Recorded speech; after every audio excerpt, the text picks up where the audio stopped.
নেত্রকোনার হাওর অঞ্চলে বোরো ধান কাটা শুরু হয়েছে। আধুনিক হারভেস্টার নিয়ে মাঠে নেমেছেন কৃষকরা।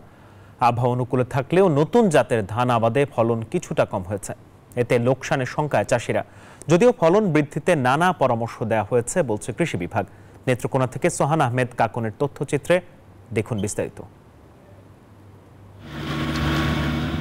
হাওরের একমাত্র ফসল বোরো ধান আবাদের উপর নির্ভরশীল নেত্রকোনার ৬টি উপজেলার লক্ষাধিক কৃষক। প্রতি বছর প্রতিকূল আবহাওয়া ও বন্যার শঙ্কা মাথায় রেখেই এই ফসল আবাদ করেন এখানকার চাষিরা। এরই মধ্যে আগাম জাতের সোনালী ফসল ঘরে তুলতে মাঠে নেমেছেন কৃষকরা। আধুনিক প্রযুক্তি নির্ভর হারভেস্টার ব্যবহার করে ধান কাটায় ব্যস্ত সময় পার করছেন তারা। 4 কাঠা জমিতে 89 যে বীজটা এটা দিছি, আর 6 কাঠা জমিতে আমি 88 বীজটা দিছি।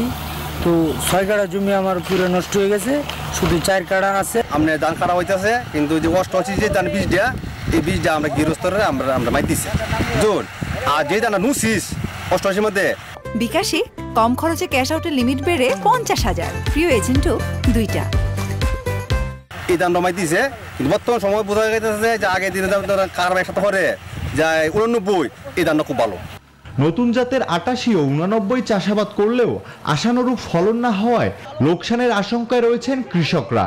88 যে ধানটা দিছে ভাই, ঈদ তো করানোর মতো কোনো নাই। 35 কাঠা তুমি যা আছে ভাই সব দেখা যায়। এই যে ঘরে তো আবু পোলাবান কান্তা ভাই, কি নিয়ে ঈদ করাম ভাই। ম্যাক্সিমাম মানুষের জমি নষ্ট হয়েছে, খুবই ক্ষতিগ্রস্ত হয়েছে শুধুমাত্র বীজের কারণ। হাওরে নতুন জাতের ধান আবাদ ও ফলন বৃদ্ধিতে নানা উদ্যোগ নেওয়ার কথা জানিয়েছেন কৃষি বিভাগ।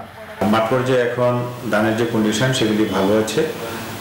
হাওড়া এলাকায় যে ধানগুলি আছে সেখানে কিছু কিছু যেগুলো আগাম জাত ছিল, যেমন বিধান 88 হাইব্রিড এবং কিছু স্থানীয় জাত, এগুলি পরক্ষণ শুরু হয়েছে।